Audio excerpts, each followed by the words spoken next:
Hello dear viewers, and welcome back to ye ancient dwarven hold of our ancestors. Today I shall be talking about the game Rum and Gun. Rum and Gun is a pirate-themed isometric action RPG designed and published by Borrington. It was released on Steam in August of 2024. Before we embark on our perilous journey, ye scallywags, can I please briefly draw your attention to the supporting of this here channel. If you haven't already and like what I do down here in the ancient hold, fending off goblins and kobolds while producing some hopefully decent videos, then please consider subscribing.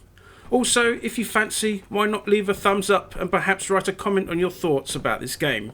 It honestly means a lot to this old dwarf and helps my little channel greatly. Right, Rum and Gun.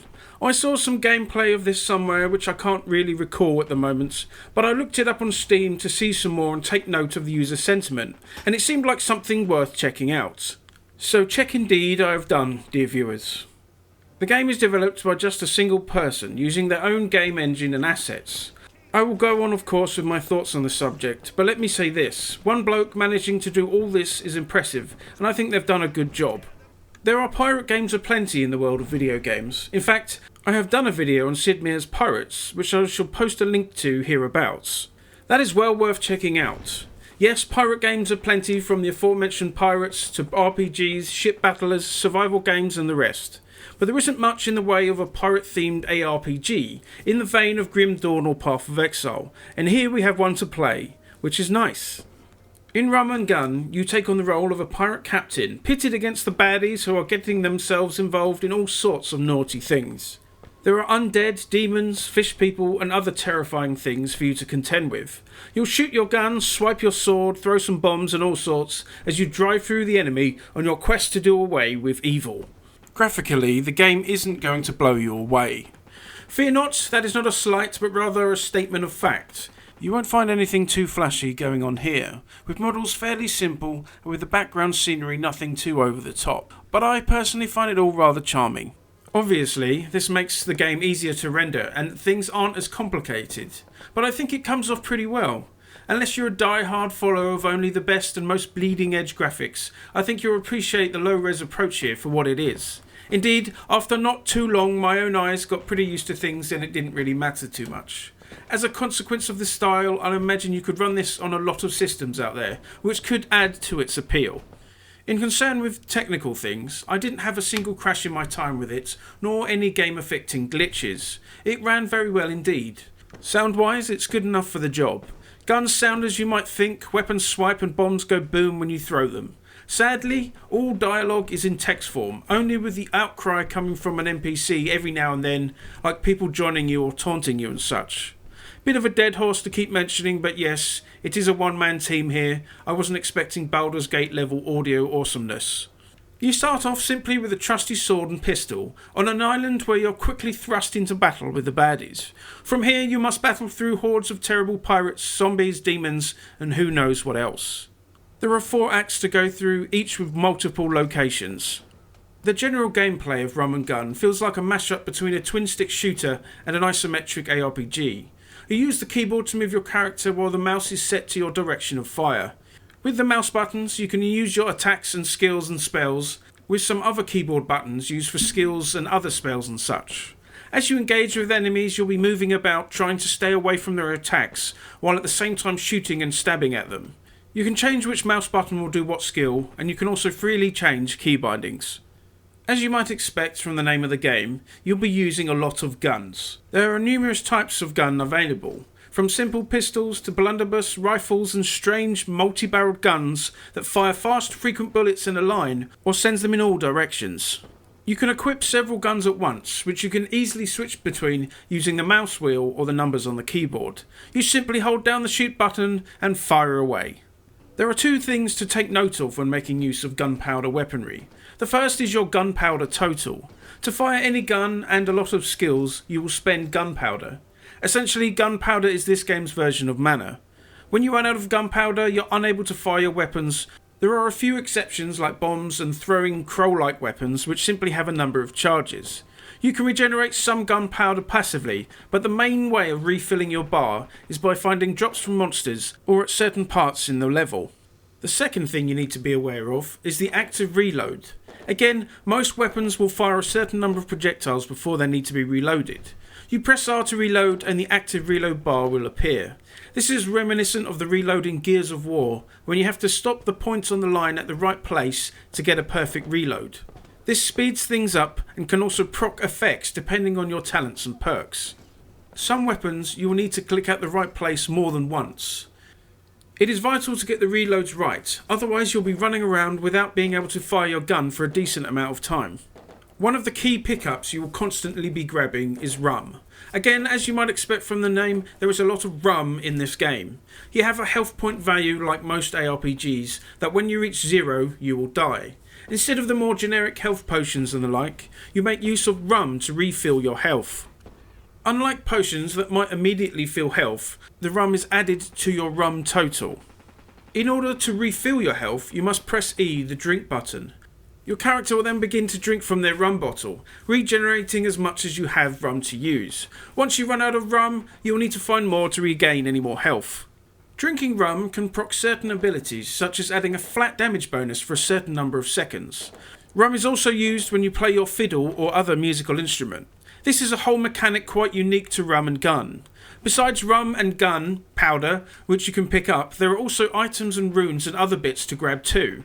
You can simply move over them to pick them up, but instead, if you play your musical instrument, your character will pull all nearby items towards you. This cuts down a lot on moving around trying to pick things up, and it can save you in a pinch should you be running out of gunpowder, but there is some quite close by. Let's have a chat about combat. The combat in Rum and Gun, as I've mentioned, is something of a hybrid between a twin-stick shooter and an isometric ARPG. You'll spend a lot of time moving the mouse about, changing directions to shoot, and indeed shooting a gun with the right mouse button. Movement with WASD feels decent enough and not particularly sluggish in any way. There exists an active dodge button too, which will allow you to move quickly from an enemy just as they attempt to swipe at you with some vicious attack. This takes up stamina, for which you also have a regenerating bar that is also replenished by drinking rum. You can also run, which will allow you to move quickly for a time, but unless you have certain perks, you will not be able to make use of your weapons while doing so. All sorts of baddies will run at you on screen, and you'll need to move your character around a lot, often kiting them, which means to keep damaging a target while maintaining a safe distance between you. This is the main game loop. There are options for melee combat, but I stuck to keeping everything at range. Some of the monsters hit pretty hard, so I'm not totally sure how viable a melee build may be, but the option is there. The action in Rum and Gun can get pretty furious at times, with loads of mobs running at you while you dodge and move out of the way, grabbing any pickups and shooting the baddies with much vigour. It is good fun, I have to say. It could get a bit samey, but with the range of weapons on offer, it helps to keep things fresh. There are several sections of the game where you'll be in a pirate ship, participating in ship battles. These are fairly simple but quite fun at the same time. It gives you a little break from action, which is nice. There's also a few levels where you can build up the defences of a base, building barricades and walls and towers and such. This reminds me of the tower defence stuff in Van Helsing, which is pretty cool. Indeed, I think it's cool to pepper in some different activities, and I enjoyed them here. Besides all the shooting and all that, there are stats and of course gear to contend with. At first I thought perhaps it was quite shallow in terms of complexity of gearing, but there was more than meets the eye here. Nearly anything equipable by your character, including not just your weapons, but feet, chest, hat and etc., are able to be socketed with special runes. They will of course come with their own randomised stats as well, but these sockets allow you to make some meaningful upgrade choices. There are two types of runes, sober and drunk, I think, blue and yellow. There are also special white ones that I believe can go in either socket. Runes similar to gems in Path of Exile allow you to place spells and skills into your weapons, which when equipped will be able to use them.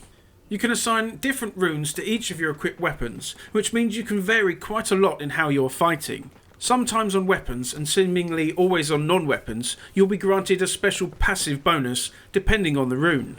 These passive bonuses can be quite powerful, including lifesteal, which is very potent on certain weapons. There are also other consumables, like dust to increase the rank of skills, or to upgrade weapons to rare quality, or have their stats increased.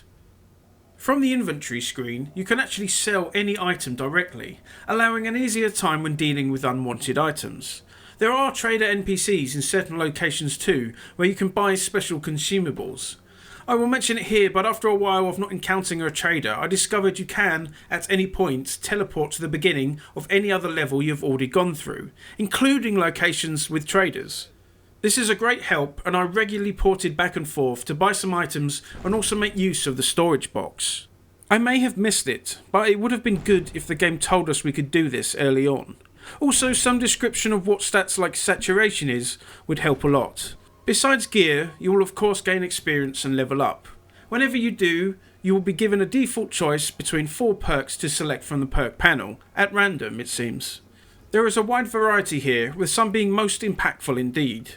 There are passive percentage damage buffs of course, but also things like proccing a stun around you when you do a perfect reload, or allowing you to fire while running, or reloading your weapons out of combat, a seemingly must have, dear viewers. I have to say I dislike the randomness of giving you just 4 perks to pick from each time you level up. I think perhaps the developer wasn't too sure about it either, because you can buy a consumable dice that will allow you to pick from any perk in the panel instead. These are quite cheap, and once I knew this I always made sure I had one before I leveled up. It seems they may as well just let you choose by default. There isn't a vast array of ways to customise your pirate to the degree of other ARPGs. No, but there is enough to keep you interested as you play through the campaign. There are other activities too, with the game featuring an arena where you are assailed by wave after wave of baddies, and also what seem to be randomised maps with progressively harder enemies as you make your way through them. Overall, I think Rum and Gun is a solid entry in the isometric ARPG genre.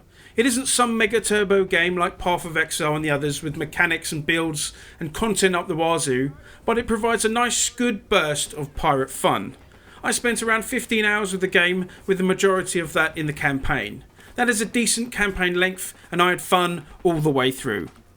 The combat in Rum and Gun is good fun and can be pretty intense, with certain sections I really had to push myself. If you're looking for a deep experience that is going to take up hours and hours of playtime, then you might not like this. But if you fancy some pirating fun with something that isn't going to have you spending all your time on, then I think this is a great option.